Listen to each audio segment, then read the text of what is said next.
10 মে'ত মুকলি হ'ব বহু প্ৰতীক্ষিত নাৰায়ণপুৰৰ মাধৱদেৱ কলাক্ষেত্ৰ।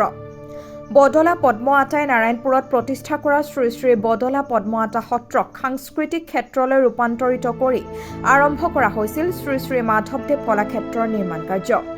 সত্ৰখনৰ স্বৰূপ অক্ষুণ্ণ ৰাখি 44 বিঘা মাটিত কলাক্ষেত্ৰখনৰ নিৰ্মাণ কাৰ্য আৰম্ভ কৰা হৈছিল। সত্ৰখনক কেন্দ্ৰস্থল হিচাপে লৈ আধুনিক প্ৰযুক্তিৰে নিৰ্মাণ কৰা মাধৱদেৱ কলাক্ষেত্ৰৰ নিৰ্মাণ কাৰ্য এতিয়া প্ৰায় সম্পূৰ্ণ হৈছে। অপেক্ষা মাথো 10 মে'ত মুকলি কৰালৈ। বদলা সত্ৰৰ প্ৰয়াত সত্ৰাধিকাৰ শ্ৰীকান্ত গোস্বামীয়ে দান সূত্ৰে আগবঢ়োৱা 44 বিঘা মাটিত ইতিমধ্যে নিৰ্মাণ কৰি উলিওৱা হৈছে শিশু উদ্যান, সংগ্ৰহালয়, 500 আসনযুক্ত প্ৰেক্ষাগৃহ, কলাকৃষ্টি ভৱন, 1000 আসনযুক্ত মুকলি প্ৰেক্ষাগৃহ, পাণ্ডুলিপি ভৱন, অতিথিশালা, ভোজন গৃহ, ৰাজহুৱা শৌচালয়, 175খন গাড়ী ৰাখিব পৰাকৈ পাৰ্কিং ক্ষেত্ৰ।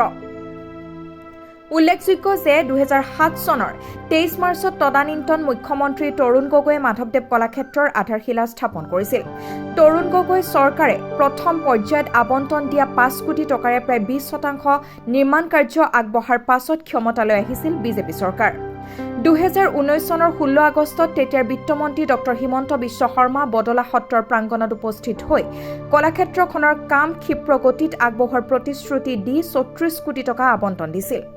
ইয়াৰ উপৰি কলাক্ষেত্ৰখনৰ সম্পূৰ্ণ আৰ্হি প্ৰস্তুত কৰি উপস্থিত ৰাইজৰ সন্মুখত প্ৰদৰ্শন কৰিছিল। 2020 চনৰ 4 জুনত পুনৰ ডক্টৰ হিমন্ত বিশ্ব শৰ্মা মাধৱদেৱ কলাক্ষেত্ৰত উপস্থিত তৃতীয় পৰ্যায়ৰ আধাৰশিলা স্থাপন কৰিছিল। উক্ত প্ৰকল্পটো ষ্টেট প্ৰায়ৰিটি প্ৰজেক্ট হিচাপে গ্ৰহণ কৰা বুলি মন্তব্য কৰিছিল মুখ্যমন্ত্ৰী ডক্টৰ শৰ্মাই। কলাক্ষেত্ৰখন পৰিচালনাৰ দায়িত্ব শ্ৰীমন্ত শংকৰদেৱ কলাক্ষেত্ৰৰ পৰিচালনা সমিতিক দি যোৱা বছৰে মুকলিৰ প্ৰয়াস চলাইছিল যদিও সেয়া সম্ভৱ হৈ নুঠিল। শেহতীয়াকৈ আৰ্হি অনুসৰি কলাক্ষেত্ৰখন নিৰ্মাণ কাৰ্য সম্পূৰ্ণ হোৱাত অহা 10 মে'ত মুকলি কৰিব মুখ্যমন্ত্ৰী ডক্টৰ হিমন্ত বিশ্ব শৰ্মাই, যাক লৈ উৎফুল্লিত হৈ পৰিছে এতিয়া নাৰায়ণপুৰবাসী ৰাইজ।